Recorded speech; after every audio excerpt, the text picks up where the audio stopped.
दर्शकों ये गाने सुनिए। उठाते लो लिया हमार दीवारा चूसता उठा दे रिमोट से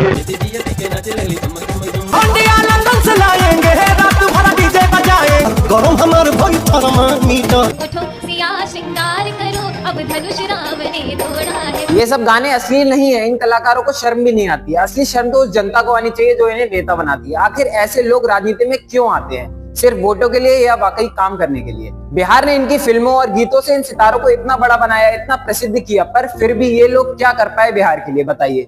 जहां बिहार का हर गली मोहल्ला विकास के इंतजार में तप रहा है, ये सितारे बड़े बड़े शहरों में चमक दमक लेकर राज कर रहे हैं और अब अचानक वापस आ गए हैं बिहार की राजनीति में वोट मांगने के लिए। चलिए एक एक करके इनके गानों और इनके बारे में बात करते हैं, जिससे बिहार की जनता इनको वोट देने से पहले 100 बार सोचे।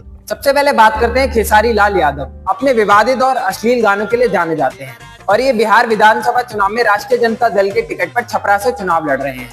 क्या खेसारी चुनाव के बाद भी अपनी गंदी छवि के साथ बिहारी युवाओं का भला कर पाएंगे या सिर्फ राजनीतिक चमचागिरी और ड्रामे दिखाएंगे? अब बात करते हैं पवन सिंह की। इनको कौन नहीं जानता, भोजपुरी संगीत के सुपरस्टार, पावर स्टार, जिनके गाने गांव-गांव गूंजते हैं। पर क्या राजनीति में आकर बिहार को उन्होंने विकास की कोई मिसाल दी है या वो भी सिर्फ वोट बैंक की राजनीति करते हैं? अब बात करते हैं मनोज तिवारी की। दिल्ली के सांसद लेकिन बिहार की राजनीति में सिर्फ मैसेज भेजने वाला स्टार प्रचारक। क्या मनोज तिवारी के पास सिर्फ भाषणों का जत्था है? वोटरों को सिर्फ सुनी सुनाई बातें नहीं बल्कि जमीनी काम चाहिए, समझे मनोज जी। अब बात करते हैं रितेश पांडे की। ये इस बार जन स्वराज पार्टी से करगहर विधानसभा से विधायक प्रत्याशी हैं और शिक्षा और बेरोजगारी के बारे में बात करते हैं। लेकिन क्या उनके पास सच में कोई नीति है या ये बस चुनावी शो चलाने के लिए कर रहे हैं? अब ये तो जनता ही तय करेगी। अब बात करते हैं रवि किशन की। बॉलीवुड और भोजपुरी फिल्मों का चेहरा और इस समय गोरखपुर से भाजपा के सांसद। लेकिन क्या रवि किशन अपने विवादित गैंगस्टर किरदारों की तरह राजनीति में भी ड्रामा करते हैं? क्या उन्होंने बिहार की मिट्टी की सच्ची सेवा की है या सिर्फ ग्लैमर और पावर शो करते हैं?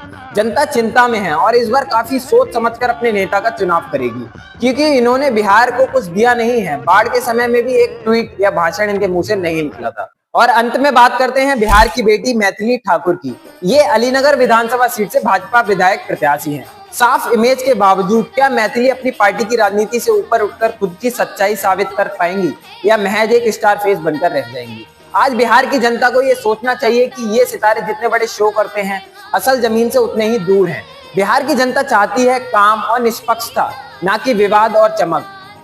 तो साथियों, इस बार वोट ऐसे नेताओं को दीजिए जो सिर्फ स्टारडम के लिए नहीं बल्कि विकास और सेवा के लिए लड़ते हैं। और यह वीडियो अपने हर उस बिहारी दोस्त, भाई और परिवार को भेजिएगा जिससे उन्हें इन सितारों की खबर हो और वह उनकी खबर ले सके। और हाँ, 90 सेकंड हेडलाइंस को फॉलो करना ना भूलिएगा। और हाँ, YouTube पर भी हमें सब्सक्राइब जरूर करिएगा।